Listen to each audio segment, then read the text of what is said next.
네, 오늘 제목은 분노한 유대인과 로마 시민 바울입니다. 분노한 유대인과 로마 시민 바울. 지난 시간에 바울이 변증하는 내용을 첫 번째로 살펴보았습니다. 바울이 유대인들에게 오해를 사고 있었습니다. 바울이 율법을 거스르고 또 성전을 더럽히고 있다. 이방인도 성전에 데려가서 성전을 모독하고 있다라고 사람들이 생각을 해서 군중들이 소란이 일어나게 되었습니다. 그래서 그를 체포하게 되었고 그가 천부장 루시아에게 간청하여 변호할 수 있는 기회를 얻게 되었죠. 그래서 지난 시간에 살펴본 바로는 바울이 자기가 원래 어떤 사람이었는지, 그런데 다메섹 도상에서 부활하신 예수님을 만난 이후에 어떠한 변화가 있게 되었는지를 간증했습니다. 바울은 단순한 회심 이야기를 넘어서 예수님이 누구시고 복음이 무엇인지를 힘있게 증언했습니다. 그리고 바울이 왜 복음의 증인으로 살아가게 되었는지를 설명했어요. 이어지는 오늘 본문은 그 회심 이후에 바울이 왜 이방 선교에 집중하게 되었는지를 본격적으로 밝히는 장면입니다. 본문은 두 부분으로 나눌 수가 있는데 17절에서 23절이 첫 번째 단락인데요. 바울이 기도하던 중에 주님으로부터 예루살렘을 떠나서 이방인에게로 가라는 사명을 받는 일을 간증합니다. 그러나 이 말을 들은 유대인들은 끝내 분노를 참지 못하고 바울을 죽이자며 폭동을 일으켜요. 예수 그리스도를 통한 이방인 구원이라는 메시지를 유대인들이 도무지 받아들일 수가 없었던 겁니다. 자, 그리고 이어지는 단락이 24절부터 30절인데요. 로마 천부장이 폭동이 일어나자 폭동 이유를 알아내기 위해서 바울을 결박하고 채찍질하려는 장면이에요. 그러나 바울은 자신이 로마 시민권자라는 것을 밝히면서 부당한 처벌을 면하게 됩니다. 천부장은 놀라게 되고 두려워하며 채찍질을 멈추고 결국 다음날 대제사장과 공회 앞에 그를 세우게 되고요. 이로써 바울은 본격적으로 법적으로나 신앙적으로 변론할 수 있는 상황에 이르게 됩니다. 자, 이제 처음부터 살펴보도록 하겠습니다.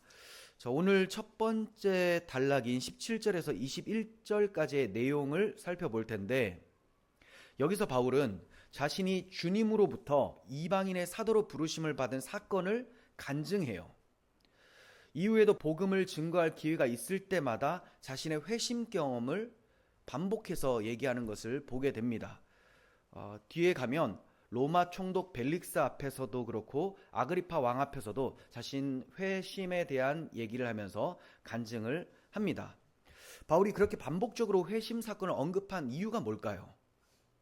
두 가지로 말씀을 드릴 수 있을 텐데, 첫 번째는 다메섹 도상 회심 사건은 바울의 인생 최대 전환점이라고 할 수가 있죠. 이때 그가 이러한 것을 얘기를 함으로써 그의 사도직의 정당성을 입증하고자 했습니다. 부활하신 예수님이 나를 만나서 나를 사도로 세워주셨다. 그러므로 많은 사람들이 바울이 도대체 어떻게 사도가 됐어? 라고 의아해하며 좋지 못한 반응을 보이고 있었는데, 이 점에 대해서 나는 부활하신 주님을 직접 만나서 사도로 세움 받은 사람이다라는 것을 말해주고 싶었던 거예요.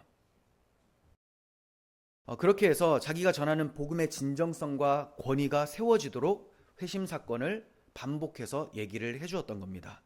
두 번째로는 바울이 이 간증을 통해서 유대인들이 십자가에 못 박은 예수가 실제로 부활했고 그분이 바로 하나님의 아들 메시아라는 사실을 선포하려고 했습니다. 그리고 하나 더 있는데, 계속해서 회심 사건을 이야기하는 이유는 바울은 예수님의 죽음과 부활이 단지 유대인을 위한 것만이 아니고 이방인에게도 구원의 문을 여시는 사건이었다라는 것을 드러내고자 했던 거예요. 자, 이제 본격적으로 17절에서 18절 말씀을 볼 텐데요. 17, 18절을 보면 바울은 회심 이후에 예루살렘으로 돌아오게 됩니다. 그리고 성전에서 기도를 하는데 그때 주님께서 환상 중에 나타나셔서 말씀을 해주세요. 자, 17절 봅니다. 후에 내가 예루살렘으로 돌아와서 성전에서 기도할 때에 황홀한 중에, 환상이죠, 봄에 주께서 내게 말씀하시되 속히 예루살렘에서 나가라. 그들은 내가 내게 대하여 증언하는 말을 듣지 아니하리라. 이렇게 주님이 말씀을 하셨습니다. 바울이 회심 후에 가장 먼저 예루살렘으로 올라간 이유가 뭘까요? 바울이 회심한 후에 가장 먼저 예루살렘으로 올라간 이유는 유대교의 중심지인 이곳에서 자기 동족들에게 복음을 전하기 위해서예요. 그 동족들을 사랑하는 마음이 너무나 컸고 그들이 하나님 앞에 저주를 받아 지옥에 간다는 것을 생각할 수가 없었기 때문에 어떻게든 동족들이 이 복음을 듣고 나처럼 변화되어 하나님 나라로 들어갔으면 좋겠다라는 마음을 가지고 있었던 거죠. 하지만 주님은 그런 바울의 인간적인 열심을 꺾으시고 속히 예루살렘에서 나가라라고 명령을 하세요. 바울이 전하는 복음을 유대인들이 받아들이지 않을 것을 아셨기 때문에 그렇습니다. 정말로 훗날 바울은 주님의 명령을 따라서 이방 지역을 두루다니면서 3차에 걸쳐서 선교 여행을 하게 됩니다. 주님의 주권과 바울의 순종의 아름다운 조화를 우리는 보게 되죠. 자, 이렇게 주님으로부터 사명을 받게 됩니다. 그런데 바울이 성전에서 기도했다라는 것을 자기가 유대인들 앞에 언급을 하죠. 이것은 당신들이 지금 오해하는 것처럼 내가 성전을 무시하는 사람이 아니다. 나는 성전을 사랑하고 이 성전에 담겨있는 하나님의 언약을 믿고 기도하는 사람이다라는 것을 나타내고자 했었던 겁니다. 바울이 계속해서 말을 이어갑니다. 그러자 그 사람들이 굉장히 불쾌한 기색을 띄었을 게 분명합니다. 앞에서 자기들이 죽인 예수가 살아나셨다. 그리고 자기를 만나주셨다. 여기까지만 해도 불편한데 계속 이러한 내용들을 이어가니까 얼마나 불편했겠습니까? 하지만 바울은 굴하지 않고 계속해서 담대하게 간증을 이어가는데요. 주님께서 속히 예루살렘에서 나가라고 명령하셨을 때 자기가 이렇게 응답했다고 얘기를 해요. 주님, 저는 주님을 믿는 사람들을 잡아 가두고 각 회당에서 그들을 때렸고 또 심지어 주님의 증인인 스데반 집사까지 피 흘려 죽을 때에 동참을 했었던 사람입니다. 그리고 그를 죽이는 사람들의 옷까지 맡아주면서 굉장히 하나님께 대한 열심을 가지고 교회를 박해했던 사람입니다. 이렇게 얘기를 하죠. 왜 이런 말을 주님께 하고 있는 걸까요? 주님은 분명히 예루살렘에서 나가라, 이방인에게로 보내겠다고 했어요. 근데 이렇게 말을 하고 있어요. 이거는 주님, 저 유대인들은 내가 자기들 편에 서서 얼마나 하나님께 대한 열심으로 자기들과 함께 교회를 박했는지 잘 아는 자들입니다. 그러니까 이런 내가 확 변해서 뭔가 다른 얘기를 한다면 귀 기울여서 제가 전하는 복음을 듣지 않겠습니까? 그러니까 여기에 그냥 있어도 되지 않을까요? 예루살렘에서 계속 사역을 하겠습니다. 이런 의도로 말씀을 드린 거죠. 그러나 주님께서는 뜻을 돌이키지 않으시고 단호히 말씀을 하세요. 아니다.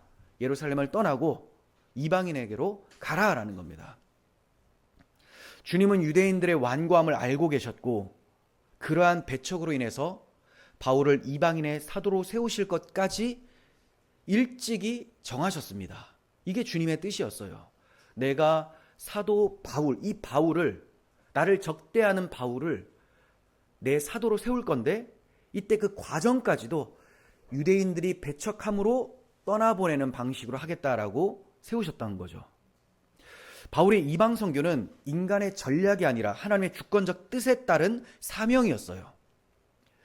자, 이제 22절에서 23절을 볼 텐데요. 여기의 말씀은 바울의 발언이 청중에게 얼마나 큰 충격과 분노를 일으켜 줬는지를 보여주고 있습니다. 자, 22절, 23절. 이 말하는 것까지 그들이 듣다가 소리질러 이르되 이러한 자는 세상에서 없애버리자. 살려줄 자가 아니라 하여 떠들며 옷을 벗어던지고 티끌을 공중에 날리니. 잠잠하던 군중이 이제 드디어 분노를 참지 못하고 폭발하게 된 거예요. 고함을 치면서 옷을 벗어던지고 흙을 움켜쥐고 하늘로 뿌립니다. 당시 유대인들에게 있어서 이러한 행위는 단순한 분노 표출이 아니고 내가 저놈을 죽이겠다라는 증오, 분노, 적개심을 공공연하게 드러내는 표시였습니다. 옷을 벗어 던졌다라는 것은 이제 폭력을 행사할 준비가 됐다라는 것을 나타내고요. 흙을 뿌린다라는 것은 상대방을 극심하게 경멸하며 저주한다라는 뜻으로서 그 사람의 존재 자체를 부정한다라는 표시예요. 자, 그러면 이 사람들이 왜 이렇게까지 분을 참지 못하고 폭발하게 되었을까요? 이유가 두 가지인데요. 먼저 자기들이 십자가에 못 박은 예수가 살아났다라는 겁니다. 살아났다라는 것은 그가 하나님의 아들 메시아라는 것을 얘기했다는 거죠. 유대인들은 예수님을 신성 모독자요 율법 파괴자라고 생각을 했어요. 예수님이 안식일을 어기고 자신을 하나님의 아들로 칭하고 성전을 헐겠다고 말한 엄청난 무거운 죄를 지은 죄인으로 여기고 있었습니다. 그렇기 때문에 그들이 십자가에서 예수님을 처형한 것이 너무나 정당한 판결이라고 생각을 했는데, 그런 예수를 하나님의 아들이라고 인정하는 순간 그동안 자신들이 세워온 의로움의 토대인 율법, 전통, 선민의식들이 무너지는 게 되는 거예요. 나사렛 예수가 참 메시아라면 그를 십자가에 못 박은 자신들은 하나님을 거스른 자가 되고 말죠. 하나님에 대한 대단한 열심이 있었거든요. 그런데 결과적으로는 하나님을 대적한 게 되고 마니까 이것을 용납할 수가 없는 겁니다. 자, 두 번째, 분을 참지 못한 이유. 이게 결정적인 역할을 한 건데요. 분노가 실제로 폭발하게 된 직접적인 원인은 주님이 이 부활하신 그 메시아가, 바울의 말에 따르면 메시아죠. 이 메시아가 바울을 이방인에게로 보내겠다라고 말씀하셨다는 거예요.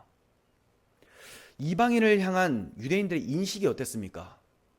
유대인들은 이방인들을 개나 돼지처럼 취급을 했어요. 특별히 부정한 짐승을 언급하면서 그렇게 부정한 자들이라고 생각을 했습니다. 이방인의 땅을 밟고 돌아오잖아요. 그러면 먼지까지 털고 발까지 깨끗하게 씻습니다. 혹시 더러워졌을까 봐.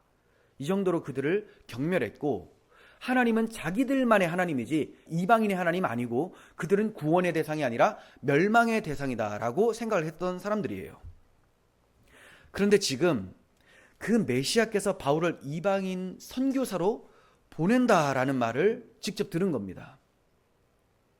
이는 유대인과 이방인이 하나님 앞에서 동등하다라는 것이고 그들도 구원의 대상이라는 뜻이 되죠. 그렇습니다. 바울은 하나님의 구원이 민족을 초월해서 전 인류에게 열려 있다고 증언을 한 거예요. 이건 민족적 우월감에 빠져 있는 유대인들, 선민 사상에 빠져 있는 그들에게 굉장히 불쾌감을 주고 또 자신의 정체성이나 종교심을 멸시하는 것으로 간주가 되어 분노가 폭발하게 된 것이죠. 이처럼 복음은 자신의 자존심과 인간이 내세우는 의의를 부정합니다.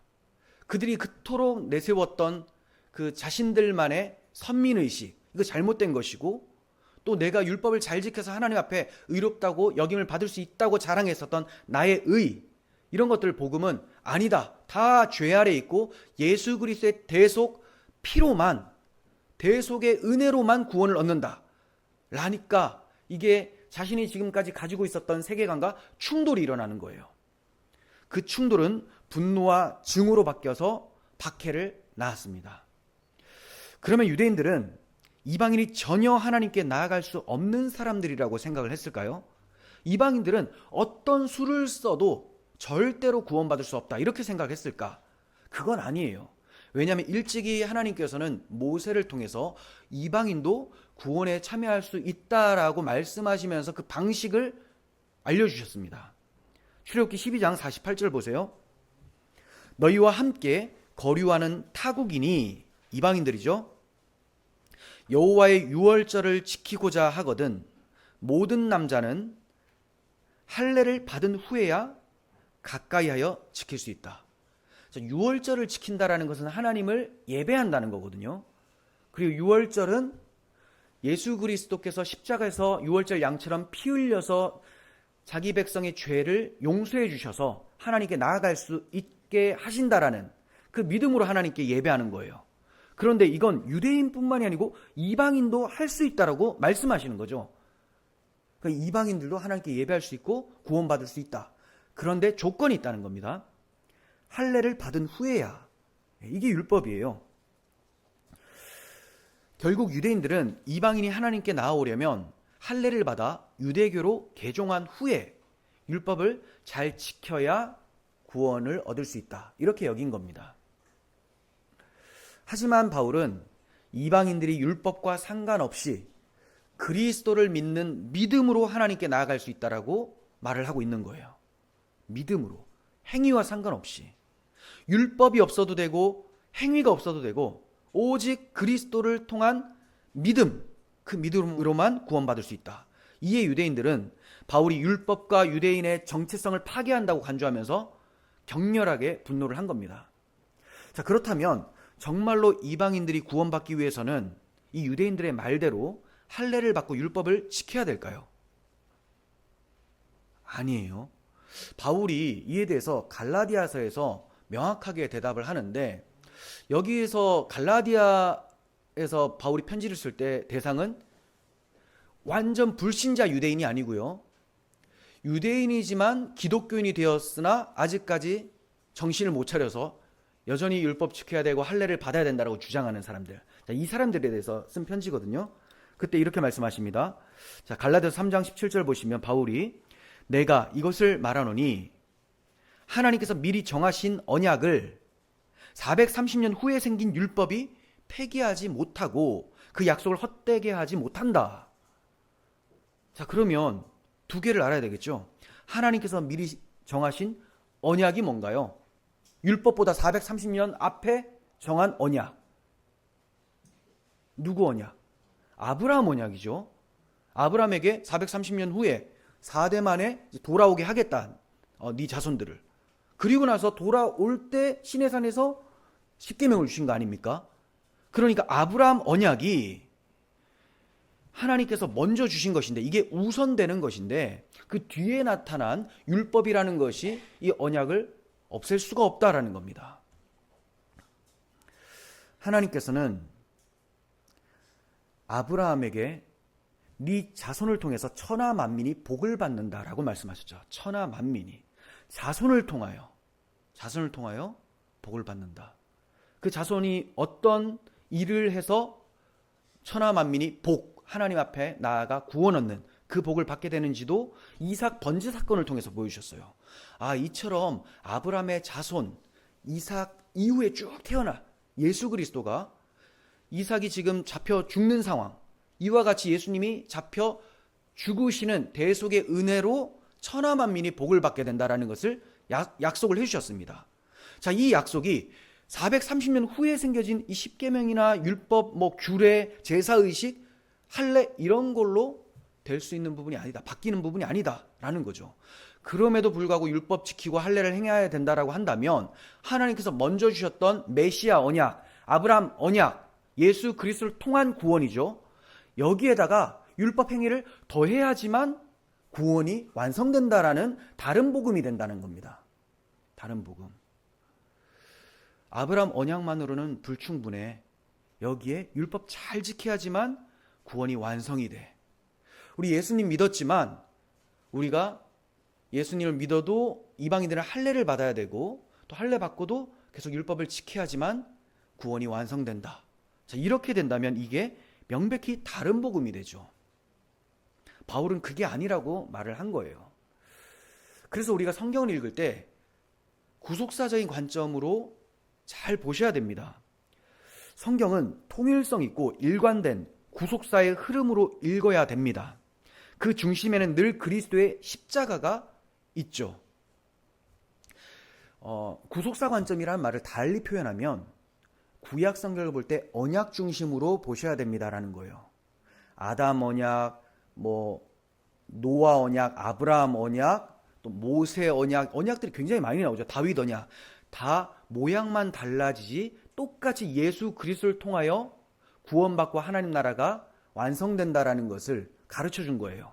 이 언약 관점으로 보는 것, 이걸 구속사적 관점으로 보는 것이고, 구속의 핵심은 그리스도의 십자가 대속이기 때문에 십자가 중심으로 보셔야 된다는 거예요. 유대인들은 이 성경 전체를 관통하는 구속사의 흐름을 보지 못했기 때문에 바울의 복음을 오해한 채 이런 자는 세상에서 없어져야 될 자다. 살려둬서는 안 된다라고 말을 하며 분노했던 겁니다. 결국 그들의 문제는 하나님께 열심이 있으나 올바른 지식을 따르지 않은 열심이었다라는 겁니다. 열심 자체가 잘못된 게 아니고 뭘 하는지도 모른 채 열심을 다했기 때문에 오히려 하나님을 대적하는 것이 되고 말았다. 이게 그들의 문제였다는 거죠. 예수님께도 동일한 일이 일어났습니다. 유대인들은 예수님을 십자가에 못 박으라고 분노하며 외쳤고 주님은 십자가 위에서 저들을 불쌍히 여기면서 하나님 아버지께 기도하죠. 아버지, 저들을 사하여 주시옵소서. 용서해 주세요. 자기들이 하는 것을 알지 못하고 있습니다. 그러니까 저들의 문제가 뭡니까? 그들이 열심히 있는데 올바른 지식으로 열심을 다한 것이 아니라서 하나님이 보내신 메시아인 나를 못 받고 있습니다. 저들은 몰라서 하는 것이니 저들을 불쌍히 여겨 주시옵소서. 모른다고 해서 불쌍히 여김을 받는 것이 권리가 될 수는 없어요. 하지만 주님이 불쌍히 여기는 마음으로 저들을 위해 기도를 하고 계시는 것이죠. 그래서 유대인들이 지금도 돌아오고 있지만 이제 앞으로도 계속해서 돌아오게 되는 거예요. 오늘날 교회 안에서도 이와 같은 일이 반복될 수 있습니다. 무지로 인한 열심 때문에 하나님을 대적할 수 있게 된다는 거죠. 나는 그리스도인이라고 자처하지만 그 행동이나 말이나 생각이 반기독교적이 될 수가 있다는 거예요. 하나님의 뜻은 분명히 성경에 밝히 드러났습니다. 그럼에도 불구하고 사람의 전통이나 공로 또 행위로 복음을 왜곡하고 다른 복음을 따르는 경우들이 지금도 발생하고 있어요. 성경은 예수 그리스도의 십자가로 충분하다고 말씀을 하고 있습니다. 십자가의 복음이 모든 것의 완성입니다. 구원의 완성이 우리의 삶을 이끌어가는 것에도 완성입니다. 누구를 대할 때도 그 십자가의 복음이 완성이에요. 죽기까지 희생하신 이웃사랑이 우리 삶 속에 나타나는 것, 이것이 바로 십자가의 능력이죠. 여기에 무엇을 보태려고 하는 모든 시도는 진리를 왜곡하는 것으로서 하나님의 은혜에 대한 모독이에요. 그러므로 우리 역시 인간의 열심이 아니라 올바른 지식을 갖추고 구속의 은혜만을 붙들고 있는지 늘 점검해야 합니다. 그렇지 않고는 내가 하는 사고, 내가 하는 말, 행동들이 결국 하나님을 대적하고 교회를 무너뜨리는데 일조할 수 있다는 것이 됩니다. 바울의 말이 끝나자 유대인 군중은 다시 폭동을 일으킬 조짐을 보여요. 이때 로마 군대의 천부장은 사태를 진정시키기 위해서 바울을 요새 안으로 급히 대피시킵니다. 그리고 명령을 하는데요. 바울을 채찍질하면서 신문하라고 하는 거예요. 유대인들이 왜 이렇게 격분하고 있는지 때려서라도 바울의 입을 통해 알아내라는 거죠. 진상을 밝히라. 그런데 흥미로운 점은 불과 몇 분 전까지만 해도 이 천부장 루시아가 바울에게 히브리어로 해명할 기회를 주면서 일종의 좀 중립적인 태도를 보이고 있었습니다.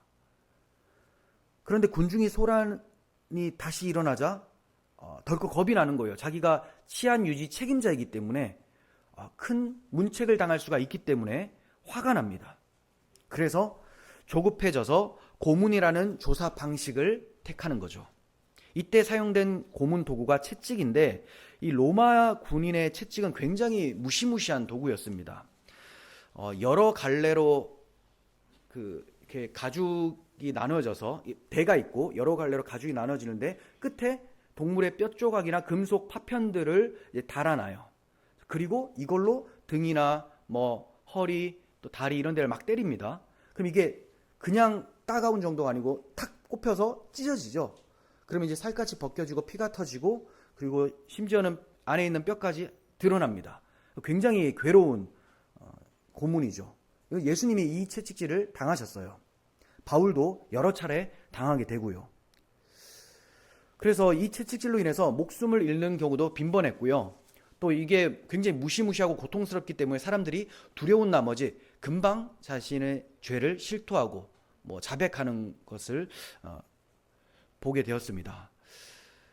자, 그렇게 천부장 루시아는 바울이 도대체 무슨 말을 했길래 유대인들이 이렇게 광분하는지를 알고자 때려서라도 내가 알아내겠다, 이렇게 한 거죠. 천부장의 명령에 따라 로마 군인들은 바울을 가죽끈으로 결박을 합니다. 자, 그리고 이제 때릴 준비가 됐어요. 그런데 이때 바울이 곁에 있던 백부장에게, 천부장보다 밑에죠, 백부장에게 어째서 로마 시민인 자신을 재판도 하지 않고 처벌할 수 있느냐, 이렇게 얘기를 해요. 그러니까 백부장이 깜짝 놀래요. 때리려다가 이게 뭐지? 큰일 났다. 그래서 천부장이 막 달려가요. 이거 어떻게 하죠? 저 사람 로마 시민이랍니다, 이렇게 얘기를 해요. 보고를 받은 천부장도 깜짝 놀라서 바울에게 달려와요. 그리고 너 정말 로마 시민이야? 맞아요, 이렇게 얘기를 한 거죠. 그랬더니 나는 로마 시민을 얻기 위해서 굉장히 많은 돈을 들였다.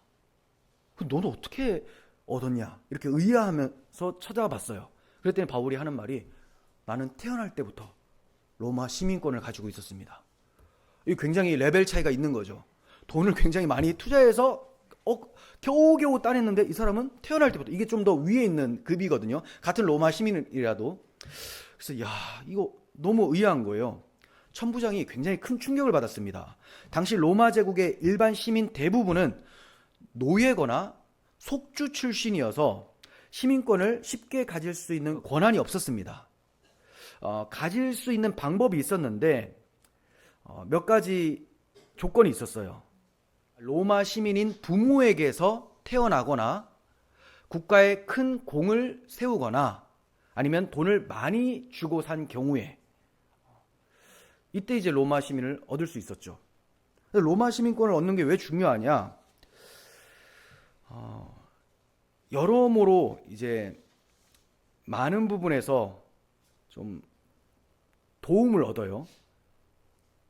천부장 같은 경우는 자기는 고액으로 겨우 얻었는데 이 사람이 행색을 보니까 지금 굉장히 남루하고 초라해 보이는데 돈도 없어 보이는데 어떻게 얻었는가 궁금했죠. 그래서 천부장이 두려워하면서 군인들을 물러가게 합니다. 왜 이렇게 두려워했냐? 아까 말씀드린 그 로마 시민권자에게 해당하는 어떤 그 보호법이라는 게 있습니다. 율리아법이라는 건데, 로마법이 시민의 권리를 엄격하게 보호하고 있었기 때문에 자기가 지금 그거를 어긴 게 돼버리는 거예요. 로마 시민은 수치스러운 형벌, 예를 들면 채찍질이나 십자가형에서 면제되었습니다. 신문이 필요한 경우에도 반드시 정식 재판을 거친 후에 신문할 수가 있었어요. 또 신문을 하더라도 고문은 불법이었습니다. 심지어 극형을 받더라도 참수형은 허용이 되지만 십자가형은 안 됐어요. 너무 끔찍하고 잔인하기 때문에 이건 피하도록 하는 것. 우리가 볼 땐 참수형이 굉장히 무섭잖아요. 근데 그것보다 십자가가 더 끔찍하였기 때문에 로마 시민에게는 십자가형을 하지 않는다. 그래서 바울이 순교를 할 때 참수형을 당하게 되죠. 또한 로마 시민은 본인의 요청에 따라서 총독의 재판을 거부하고 로마 황제에게 직접 상수할 수 있는 권리가 있었어요. 나중에 바울이 로마에 가게 되는 이유도 이 시민권을 활용해서 가이사에게 상소한 결과였습니다. 이처럼 로마법을 잘 알고 있었던 천부장은 자신이 로마 시민인 바울을 죄목이 정해지지도 않았는데 채찍질로 고문하려고 했었던 것, 이거는 불법이라는 것을 확실하게 알고 너무 두려워했던 거죠. 여기서 우리는 바울의 지혜로운 권리 사용에 주목할 필요가 있습니다. 그는 2차 선교 여행 중에 빌립보에서도 로마 시민권을 언급하면서 불법 체포에 대응한 적이 있었어요. 그런데 그때도 그렇고 지금도 같은 권리를 사용하고 있습니다. 바울은 고난의 영광을 잘 아는 사람이었습니다. 예수 그리스도의 이름으로 고난을 받으면 하늘의 상이 크다라는 주님의 가르침을 알고 있었고, 오른뺨을 맞으면 왼뺨을 돌려대라는 주님의 가르침을 잘 알고 늘 그 정신을 따르는 사람이었습니다. 그런데 이번에는 채찍을 거부하는 거예요. 왜 그랬을까요? 무서워서? 아니에요. 맞을 필요가 없어서. 백해무익입니다. 복음 전파에 아무 유익도 없고 불필요하며 무의미한 고통이기 때문에 자기 권리를 사용하는 거예요. 어떤 때는 주님의 고난에 동참하는 것이 정말 복음의 진전에 유익이 되는 경우가 많아요. 그런데 지금 이런 경우에는 분명히 바울은 로마 시민권을 가지고 있었기 때문에 권리를 행사할 수 있는데 이걸 사용하지 않는다는 것은 그냥 어리석게 맞는 것이 되는 거예요. 기독교는 고난을 미화하지 않습니다. 피할 수 없는 고난 앞에서는 순교를 선택해야 하지만 피할 수 있는 폭력은 지혜롭게 막아야 돼요. 그래도 성경에 보니까 기독교인들이 고난을 많이 당했는데 하나님께서 이러한 그 인내를 기뻐하시더라. 그러니까 고난 당하는 것도 너무 좋다. 그러니까 고난을 받으려고 하는 사람. 뭘 받으려고 해요? 안 받을 수 있으면 안 받아야지. 그럼에도 고난이 찾아온다니까요. 바울은 쓸데없는 고난을 안 받았어요. 하나님께 허락하신 합법적인 권리를 사용해서 불필요한 고난을 피했습니다.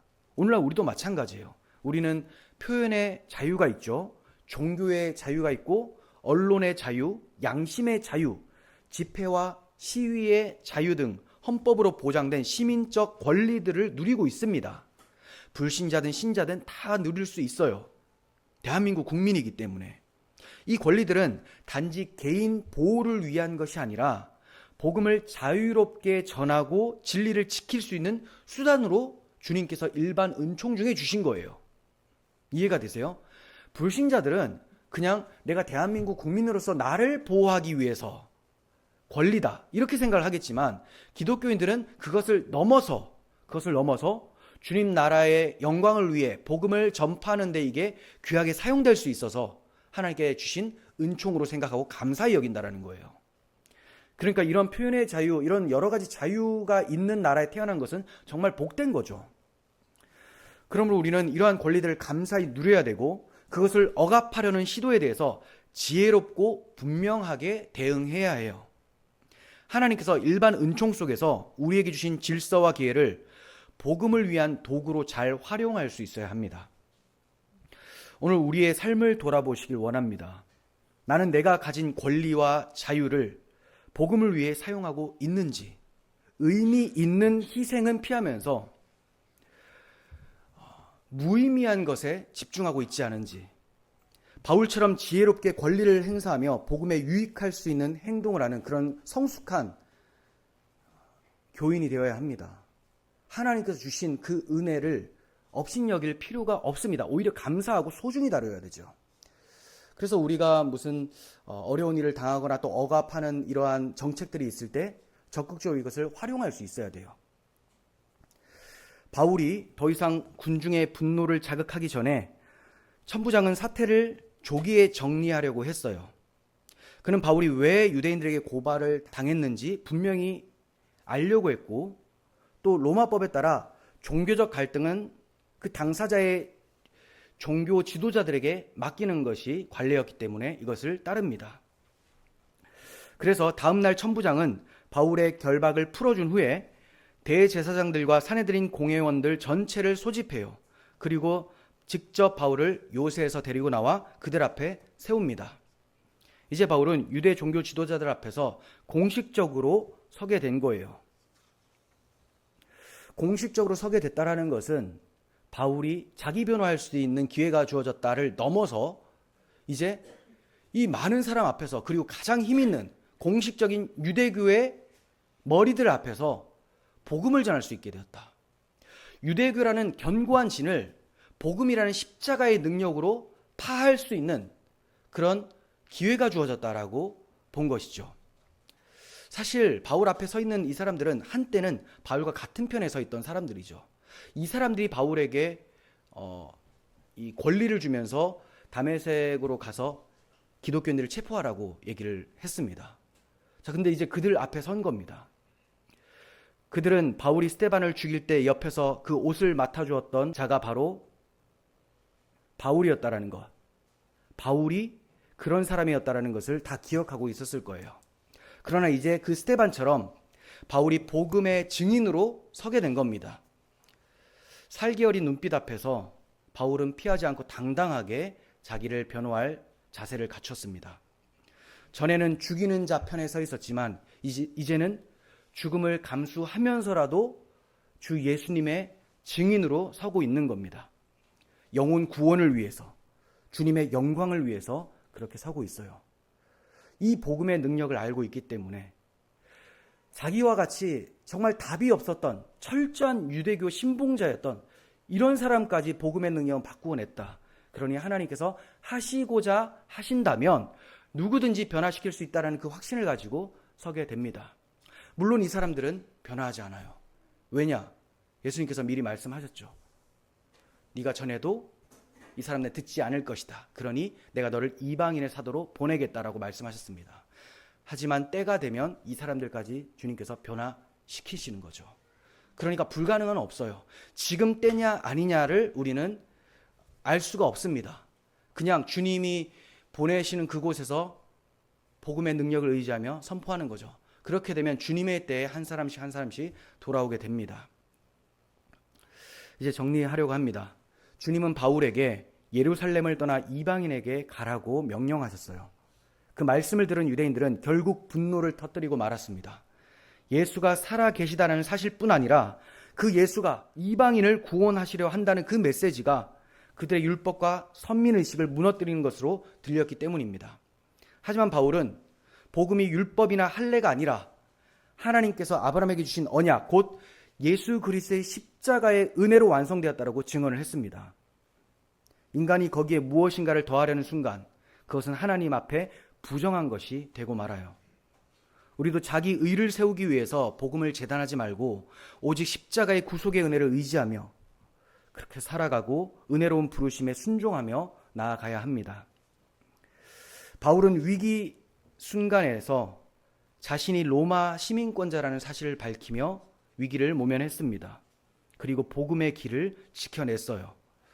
이는 하나님께서 바울이 선천적 시민권을 갖고 태어나게 하심으로 복음이 더 멀리 전파될 수 있도록 길을 예비해 주셨음을 보여주는 겁니다. 하나님께서는 이것을 예비해 두셨고 이 예비해 두신 도구를 바울은 잘 활용을 했던 거죠. 오늘 우리에게도 다양한 자유와 권리가 주어졌어요. 개인의 자유를 넘어서 이것을 도구로 사용하여 복음을 위한 하나님의 나라 확장을 위해 쓸 수 있도록 하나님께서 주셨습니다. 우리는 이 권리를 통해 복음을 전할 수 있고 진리를 지킬 수 있고 또 악법에 맞서 싸울 수 있습니다. 그러므로 이 자유를 소중히 여기며 지혜롭고 분별력 있게 사용하시기를 바랍니다. 하나님께서는 모든 것을 합력하셔서 선하신 하나님의 뜻을 이루어가도록 하세요. 우리는 완전한 주권자 또 신실하시고 또 사랑이 많으신 하나님 품에 안겨서 사명을 감당하는 사람들입니다. 하나님께서는 그냥 너 혼자 알아서 해라 라고 하신 것이 아니고 내가 너와 세상 끝날까지 함께 하겠다라고 말씀을 하셨어요.